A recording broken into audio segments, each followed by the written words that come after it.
प्रणाम। एक विनती है आपसे। कहिए राजन। पिछले कई दिनों से मेरे स्वप्न में मेरे पिताश्री आ रहे हैं।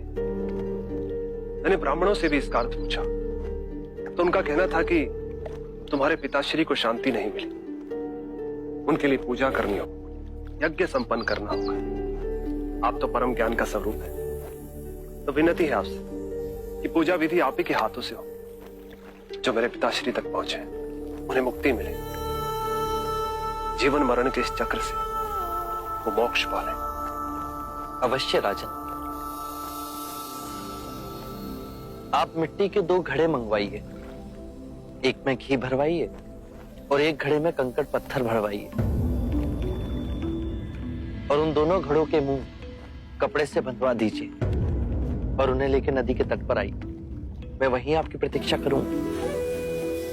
मैं भी इसका प्रबंध करता हूं महाराज।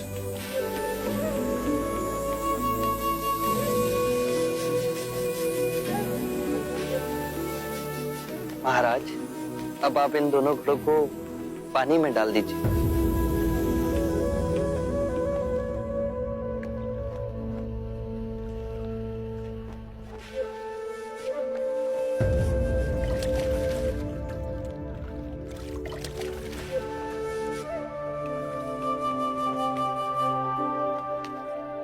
महाराज, अब इन दोनों घड़ों को आप तोड़ दीजिए।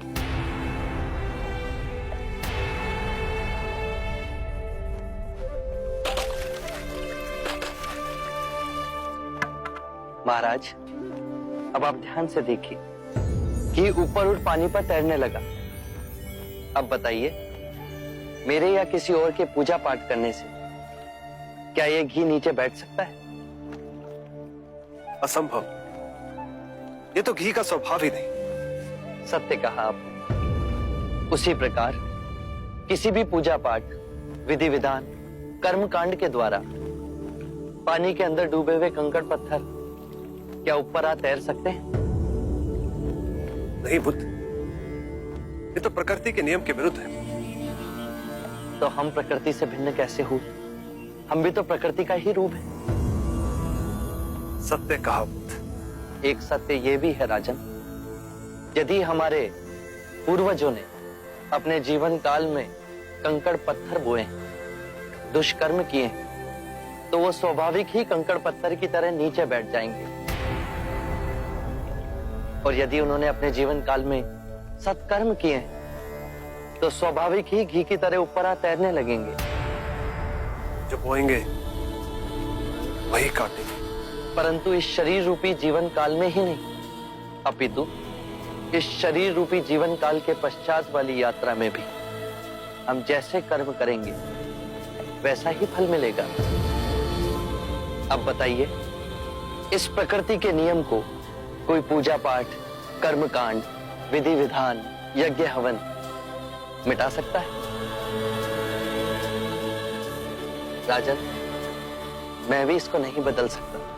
केवल अच्छे कर्म ही मनुष्य की मुक्ति का द्वार खोलेंगे। ये कैसी तलवार है आपके हाथ में, जो एक क्षण में सारे झूठ काट केवल ज्ञान को प्रकाशित करती है? ना जाने कितने जन्मों और भटकता में यदि आपकी कृपा ना होती।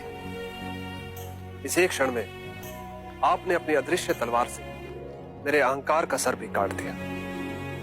धन्य है प्रभु।